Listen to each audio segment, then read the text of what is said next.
U-boats were early submarines that were developed in Germany during World War I as an alternative method of waging war. There were many different types of U-boats used during the war, one of the most impressive of which was the UC-1. Before we dive in, here are a few things to note. Every version or class of U-boat was referred to as a type, and the type number was determined by the next open number in the list of submarine identifications. For example, type U-23 is directly after U-19 because there were 4 submarines in type U-19. The first U-boat designed by Germany was the type U-1.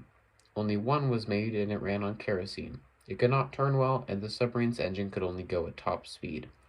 To fix the last problem, special propellers were added to control the speed. However, they were very inefficient and removed in later models. The Type 2 submarine, the only one in its class again, was also almost twice as heavy and powerful as the U-1 and carried 6 torpedoes instead of 3. The 2 built Type 3 submarines were a bit heavier, longer, and more powerful than the previous classes. This class was the first to introduce the deck gun to shoot planes, and it also introduced the larger crew size of 35. Type 5 increased its displacement, or weight, by about 10 tons and was the first in a line of very similar submarines. Type 9 had a better engine that gave it over 100 more horsepower. Type 13 increased its weight to a total displacement of 644 tons. Type 16 only had one submarine, which was slightly larger than Type 13's. Type 19 submarines increased in weight, decreased in length, and set the standard for the 1200 horsepower. Type 23 increased slightly in weight and length from the previous version. Type 27 submarines were heavier than the previous designs. Type 31 did not change anything significant from the Type 27s, but it was the first type to double digits with its submarine count. It had 11. Type 43 increased in weight and increased the normal crew size to 36 instead of 35. Type UB-1 was the first of the 3 UB types developed throughout the war. They were smaller submarines that were used for patrolling shallower areas. Type UC-1 submarines were also the first of 3 UCs to be built throughout the war. Like the UBs, they were developed over a time period and were not closely related to the other numbered progression of types. These submarines used mines as their main weapon instead of torpedoes, and they were moderately sized. Type 51 increased slightly in displacement from the previous normal models.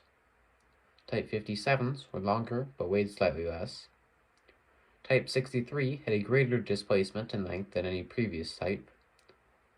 There is no information available for any of the 5 Type 66 submarines. Type E1 were lighter and shorter than most other submarines at the time, but used both mines and torpedoes as weapons. Type 81 submarines were heavier than other types, but had more torpedoes. Type 87 submarines were shorter. Type UB-2 submarines, the second UB, were heavier and longer than the previous type, and they had a higher horsepower than the previous UBs. The Type UC-2 was much heavier and longer than the previous type, and it held more mines along with some torpedoes. Type 93 was much heavier and longer and had a crew of 29 people. Type 115 and 116 were built but never used, and little was known about them. Type E2 was much bigger and longer than all of the other submarines at the time, and had 4 torpedoes and 38 mines. There is little information about Type 127. Type Large MS was a huge submarine class with a crew of 46 and a horsepower of over 1,690.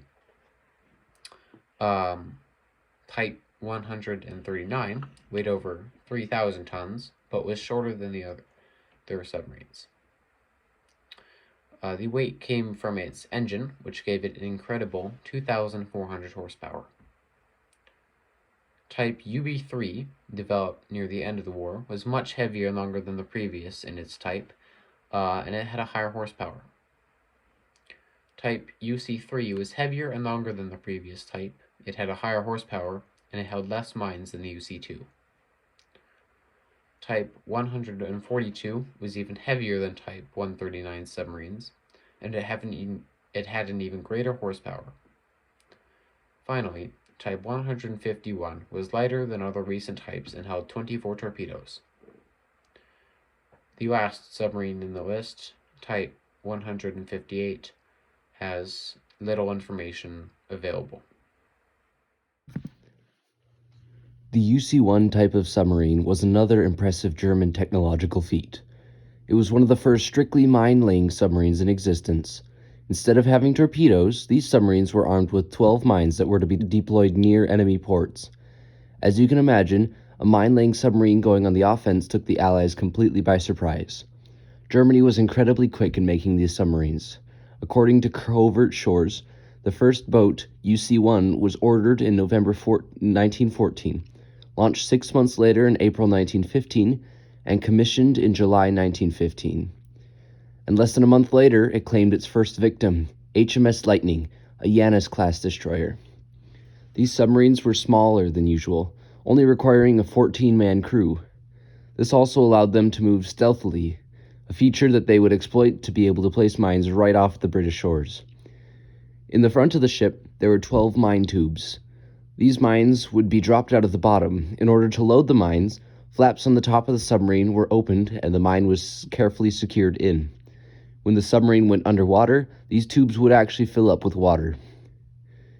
If one started in the front and started moving towards the back or the aft of the boat, the next room they would encounter is the officers' sleeping quarters.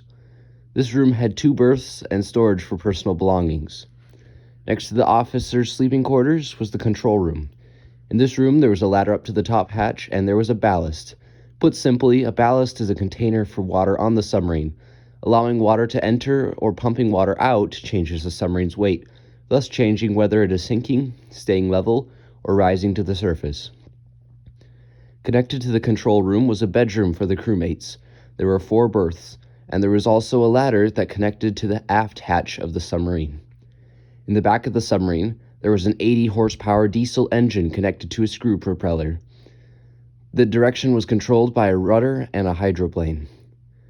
This submarine was expertly designed to be compact and slip under the noses of their enemies, and they were incredibly efficient.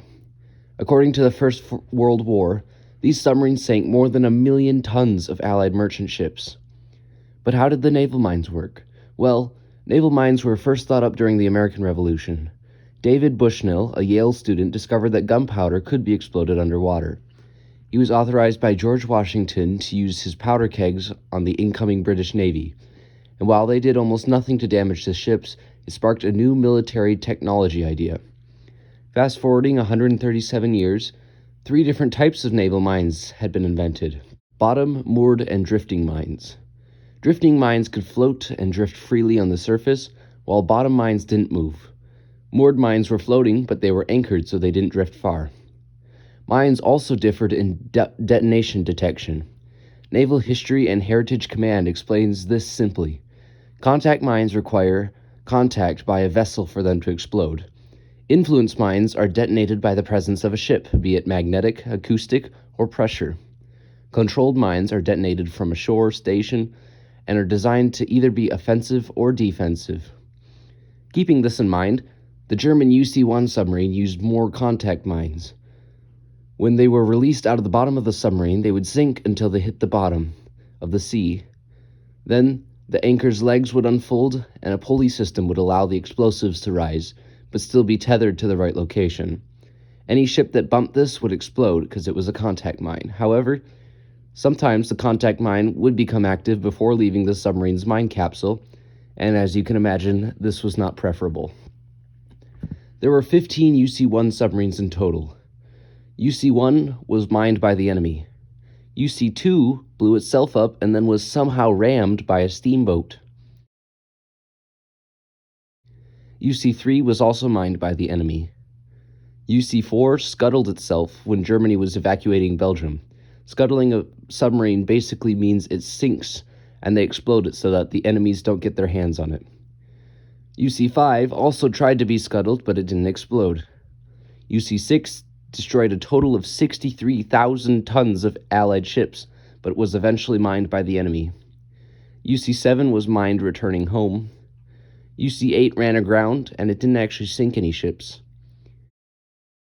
UC-9 went missing, but the chief engineer washed up on shore 33 days later. UC-10 was torpedoed. UC-11 sank 2 warships, was mined by the enemy, and somehow one of its crew members survived. UC-12 accidentally blew itself up. UC-13 went to ground in a storm. UC-14 was mined right next to a British port. And UC-15 just went missing. In conclusion, the use of German submarines was extremely important, as the Allies did not have similar technology. Just the UC-1 variant submarine blew up about 1 million tons of Allied merchant shipping. However, the use of German submarines also hurt the Germans in the long run. When the Germans torpedoed the British Lusitania, 128 Americans were killed. The US got very angry, and Germany had to promise to see the safety of the passengers before blowing up ships. However, they continued, and they ended up blowing up an Italian liner, killing 27 more Americans.